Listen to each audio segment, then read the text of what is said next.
प्रश्न पहिला, राज्य सरकारच्या स्वस्त धान्य दुकानातून धान्य वितरण करण्यासाठी कोणती संगणक प्रणाली वापरण्यात येते? तर याचे योग्य उत्तर आहे ऑप्शन क्रमांक ए, ई-पॉस. प्रश्न दुसरा, प्रधानमंत्री स्वनिधी योजना कोणत्या घटकासाठी राबविण्यात येते? तर याचे योग्य उत्तर आहे ऑप्शन क्रमांक ए, शहरातील फेरीवाले.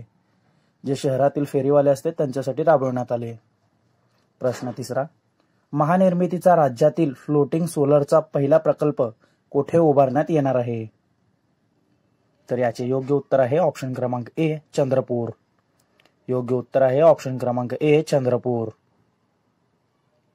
प्रश्न चौथा, पालघर जिल्ह्यातील कोणता पारंपरिक नृत्य प्रकार प्रसिद्ध आहे? पालघर जिल्ह्यातील कोणता पारंपरिक नृत्य प्रकार प्रसिद्ध आहे? तर योग्य उत्तर आहे ऑप्शन क्रमांक बी, तारपा. पालघर जिल्ह्यातील तारपा हा प्रसिद्ध आहे. तर प्रश्न पाचवा, भारतातील नीलक्रांती ही कोणत्या उत्पादन वाढी संदर्भात आहे? तर योग्य उत्तर आहे ऑप्शन क्रमांक डी, मत्स्य उत्पादन. प्रश्न सहावा, प्रसिद्ध लेखक शिवाजी सावंत यांनी खालीलपैकी कोणती कादंबरी लिहिली आहे? प्रसिद्ध लेखक शिवाजी सावंत यांनी खालीलपैकी कोणती कादंबरी लिहिली आहे? योग्य उत्तर आहे ऑप्शन क्रमांक बी, मृत्युंजय. प्रश्न सातवा, डॉक्टर बाळासाहेब सावंत कोकण कृषी विद्यापीठाचे मुख्यालय कोणत्या ठिकाणी आहे? तर योग्य उत्तर आहे ऑप्शन क्रमांक सी, दापोली येथे आहे. योग्य उत्तर आहे ऑप्शन क्रमांक सी, दापोली. प्रश्न आठवा, द केरळ स्टोरी या चित्रपटाचे दिग्दर्शक कोण आहेत? द केरळ स्टोरी या चित्रपटाचे दिग्दर्शक कोण आहेत? तर योग्य उत्तर आहे ऑप्शन क्रमांक ए, सदीप्तो सेन. योग्य उत्तर आहे ऑप्शन क्रमांक ए, सदीप्तो सेन. प्रश्न नववा, AI म्हणजेच आर्टिफिशियल इंटेलिजन्स चे जनक कोणाला मानले जाते? तर याचे योग्य उत्तर आहे ऑप्शन क्रमांक डी, डॉक्टर जेफ्री हिंटन. योग्य उत्तर आहे डॉक्टर जेफ्री हिंटन. प्रश्न दहावा, Tata institute of social science कोठे स्थित आहे? Tata institute of social science कोठे स्थित आहे? तर याचे योग्य उत्तर आहे ऑप्शन क्रमांक ए, मुंबई. प्रश्न अकरावा, निवडणुका निर्भय वातावरणात पार पाडण्याची जबाबदारी कोणावर असते? निवडणुका निर्भय वातावरणात पार पाडण्याची जबाबदारी कोणावर असते? योग्य उत्तर आहे ऑप्शन क्रमांक ए, निवडणूक आयोग. योग्य उत्तर आहे ऑप्शन क्रमांक ए, निवडणूक आयोग. प्रश्न 12वा, भारतीय नागरिकत्वाचा कायदा कोणत्या वर्षी मंजूर झाला? भारतीय नागरिकत्वाचा कायदा कोणत्या वर्षी मंजूर झाला? तर याचे योग्य उत्तर आहे ऑप्शन क्रमांक बी, 1955 साली मंजूर झाला. प्रश्न 13वा, नागरिकांना मूलभूत हक्क व स्वातंत्र्य कोणत्या शासन पद्धतीमध्ये मिळतात?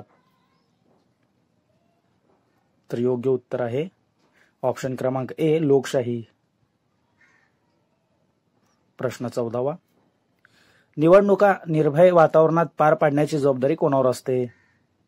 तर हे प्रश्न डबल झालेला आहे, याचे उत्तर कमेंट बॉक्समध्ये कमेंट करा. प्रश्न 15वा व शेवटचे प्रश्न, भारताचे सर्वोच्च न्यायालय कोठे आहे? भारताचे सर्वोच्च न्यायालय कोठे आहे? तर याचे योग्य उत्तर आहे ऑप्शन क्रमांक सी, दिल्ली येथे आहे.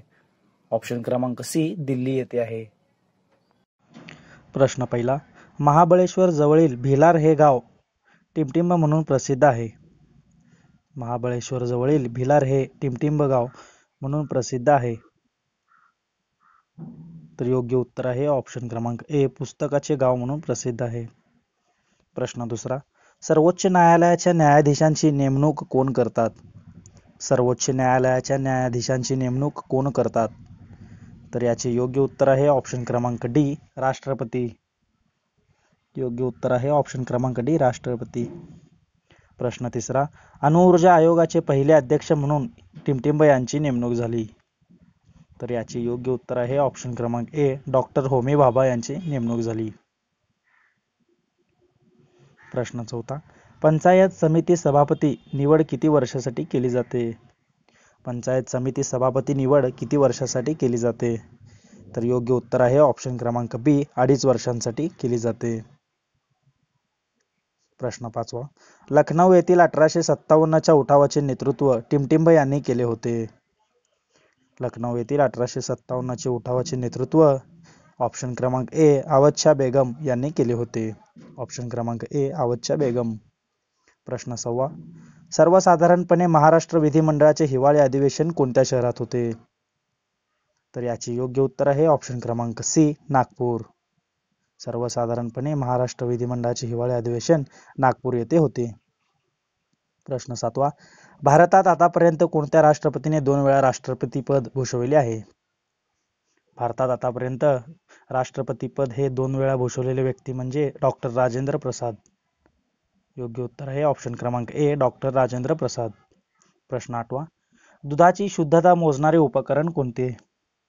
दुधाची शुद्धता मोजणारे उपकरण कोणते? तर याचे योग्य उत्तर आहे ऑप्शन क्रमांक बी, लॅक्टोमीटर. योग्य उत्तर आहे ऑप्शन क्रमांक बी, लॅक्टोमीटर. प्रश्न 9वा, सूर्याच्या उष्णतेने पाण्याचे वाफेत रूपांतर होण्याच्या प्रक्रियेला काय म्हणतात? तर यास ऑप्शन क्रमांक सी, बाष्पीभवन असे म्हणतात. योग्य उत्तर आहे ऑप्शन क्रमांक सी, बाष्पीभवन. प्रश्न 10वा, मानवी त्वचेसाठी सूर्यप्रकाशामध्ये कोणते जीवनसत्व असते? मानवी त्वचेसाठी सूर्यप्रकाशामध्ये कोणते जीवनसत्व असते? तर याचे योग्य उत्तर आहे ऑप्शन क्रमांक सी, ड हे जीवनसत्व असते. मानवी त्वचेसाठी सूर्यप्रकाशामध्ये ड हे जीवनसत्व असते. प्रश्न 11वा, महाराष्ट्रात प्रामुख्याने कोणत्या ऊर्जेचा वापर केला जातो? महाराष्ट्रात प्रामुख्याने कोणत्या ऊर्जेचा वापर केला जातो? तर याचे योग्य उत्तर आहे ऑप्शन क्रमांक बी, औष्णिक ऊर्जेचा वापर केला जातो महाराष्ट्रात. प्रश्न 12वा, स्वतंत्र भारतातील पहिले मुख्य निवडणूक आयुक्त म्हणून टिंबटिंब यांची नेमणूक झाली. तर याचे योग्य उत्तर आहे ऑप्शन क्रमांक सी, सुकुमार सेन. योग्य उत्तर आहे सुकुमार सेन. प्रश्न 13वा, आधुनिक मराठी कवितेचे जनक हा मान कोणाला दिला जातो? तर याचे योग्य उत्तर आहे ऑप्शन क्रमांक ए, केशवसूत यांना. योग्य उत्तर आहे ऑप्शन क्रमांक ए, केशवसूत यांना दिला जातो मान. आधुनिक मराठी जनतेचा. कारगिल विजय दिवस कोणत्या दिवशी साजरा केला जातो? कारगिल विजय दिवस कोणत्या दिवशी साजरा केला जातो? तर याचे योग्य उत्तर आहे ऑप्शन क्रमांक ए, 26 जुलै. योग्य उत्तर आहे ऑप्शन क्रमांक ए, 26 जुलै. प्रश्न 15वा, संत एकनाथ महाराजांचे समाधीस्थळ कोठे आहे? संत एकनाथ महाराजांचे समाधीस्थळ कोठे आहे? तर योग्य उत्तर आहे ऑप्शन क्रमांक सी, पैठण. योग्य उत्तर आहे ऑप्शन क्रमांक सी, पैठण.